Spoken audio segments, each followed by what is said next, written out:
Hello बच्चों, स्वागत है सभी का चैनल पे। तो आज हम स्टार्ट करते हैं क्वेश्चन नंबर 8। ये क्वाड्रेटिक का बड़ा ही यूनिक क्वेश्चन है और मैं बोल सकता हूँ कि काफी हद तक ये डिफिकल्ट क्वेश्चंस में से एक है। बट यस, इस वीडियो को लास्ट तक देखते रहना। तो लास्ट में मैं इसका एक अल्टरनेटिव मेथड बताऊंगा एंड ट्रस्ट में बच्चों, 2 पेज का जो क्वेश्चन है वो कुछ ही 2-3 लाइनों में सॉल्व हो जाएगा, ये मेरी गारंटी है।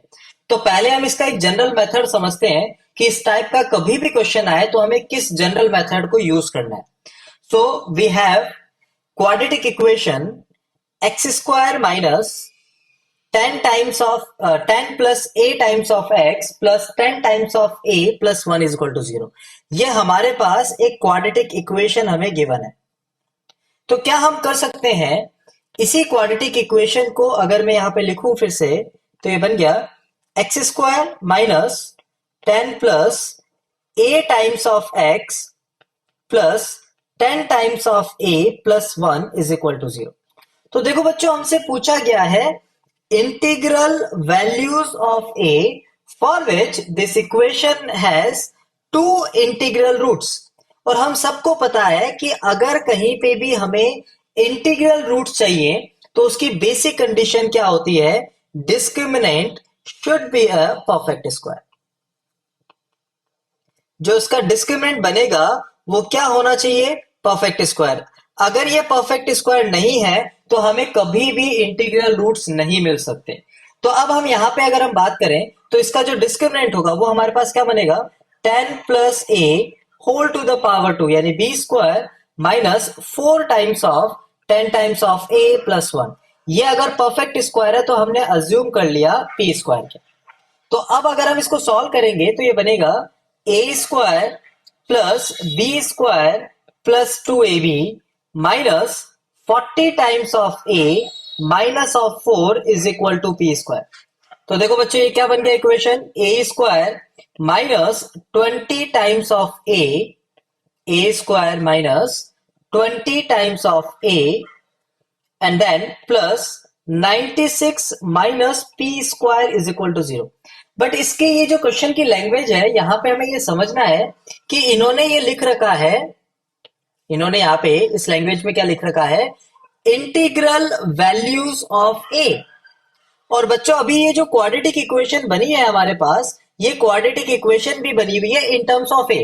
तो क्या हम बोल सकते हैं कि इस क्वाड्रेटिक इक्वेशन के भी हमारे पास क्या होंगे, इंटीग्रल रूट्स।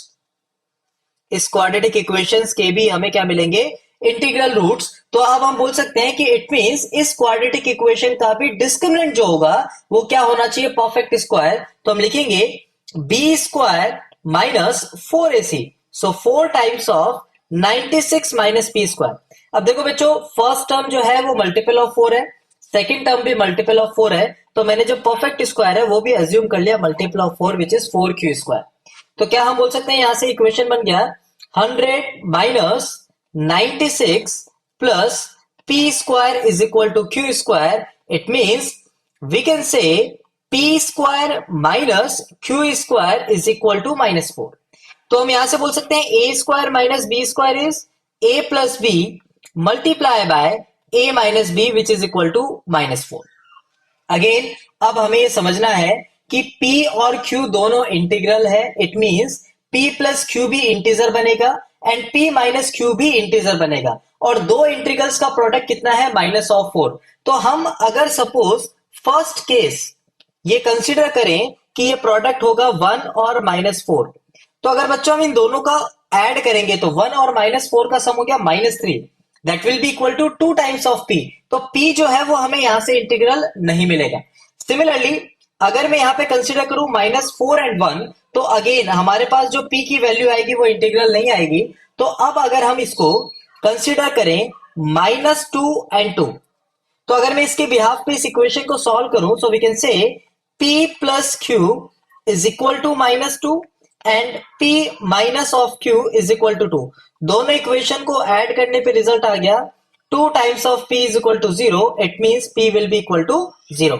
और अगर इस P को मैं यहां पे इस इक्वेशन में 0 पुट करता हूं तो हमारे पास जो इक्वेशन है वो क्या मिलेगी हमें, A square minus 20 times of A plus 96 is equal to 0। तो यहां से हम क्लियरली बोल सकते हैं कि ए की दो वैल्यूज पॉसिबल है, 8, 12। तो ये हमारे पास आ गया बच्चों फाइनल आंसर। तो हमने क्या समझा यहां पे, जो क्वाड्रेटिक हमें दी हुई थी उसके दोनों के दोनों इंटीग्रल रूट्स है, इसका मतलब हमने उस क्वाड्रेटिक का जो डिस्क्रिमिनेंट था वो हमने परफेक्ट स्क्वायर बनाया।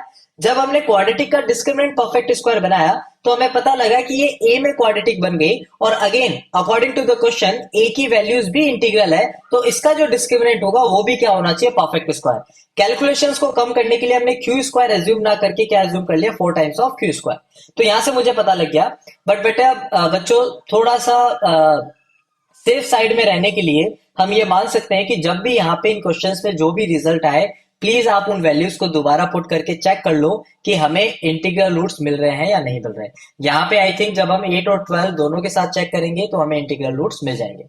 तो आप जैसा मैंने स्टार्टिंग में प्रॉमिस किया था कि इसी क्वेश्चन को हम 2 या 3 लाइनों में समराइज करना चाहते हैं, तो वो हम कैसे कर सकते हैं। तो पहले मैं इस इक्वेशन को दोबारा से लिख लेता हूं। तो जो हमारे पास इक्वेशन लिखी हुई है वो है x square minus 10 plus a times of x plus 10 times of A plus 1 is equal to 0। ये इक्वेशन हमारे पास क्वेश्चन में लिखी हुई है, इसके हमें इंटीग्रल रूट चाहिए और ए भी क्या होना चाहिए, इंटीग्रल। तो इसी को अगर मैं दोबारा से लिखूं तो ये लिखा हुआ है x square minus 10x minus of a x plus 10 times of A plus 1 is equal to 0।